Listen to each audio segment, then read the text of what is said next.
Once upon a time, every student of history, and that meant pretty much everyone with a high school education, knew this. The Democratic Party was the party of slavery and Jim Crow, and the Republican Party was the party of emancipation and racial integration.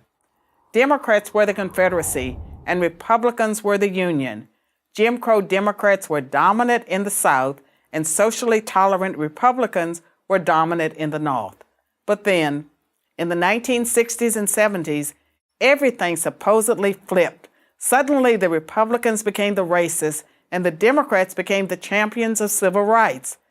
Fabricated by left-leaning academic elites and journalists, the story went like this.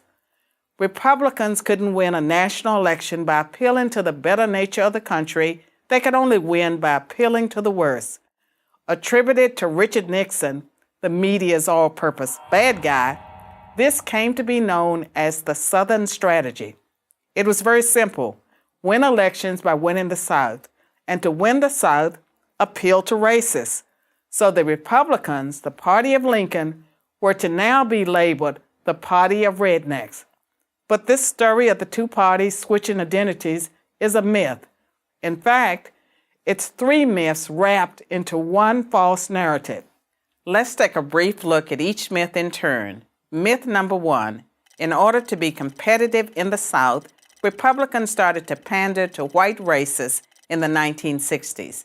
Fact, Republicans actually became competitive in the South as early as 1928 when Republican Herbert Hoover won over 47% of the South's popular vote against Democrat Al Smith.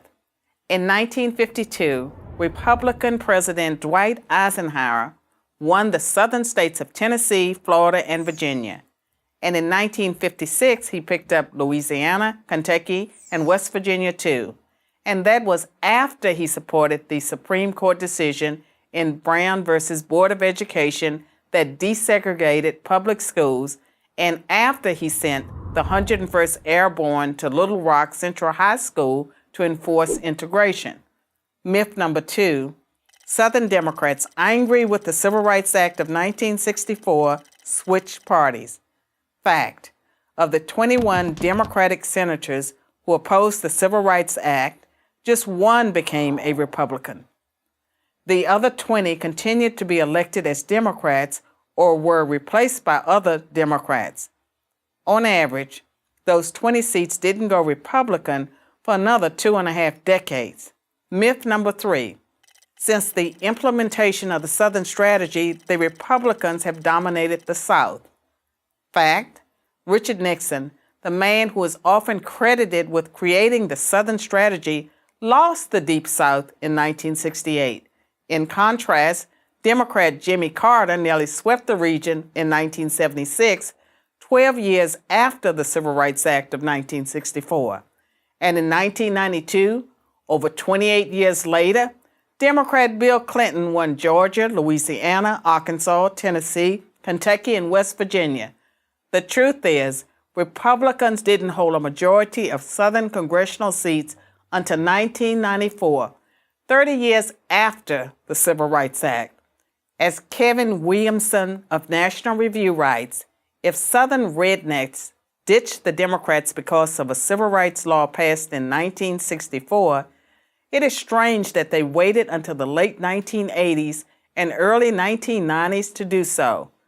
They say things move slower in the South, but not that slow.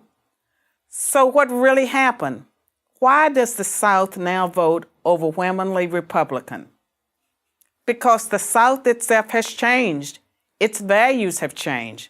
The racism that once defined it doesn't anymore. Its values today are conservative ones, pro-life, pro-gun, and pro-small government. And here's the proof. Southern whites are far more likely to vote for a black conservative like Senator Tim Scott of South Carolina than a white liberal. In short, history has moved on. Like other regions of the country, the South votes values, not skin color.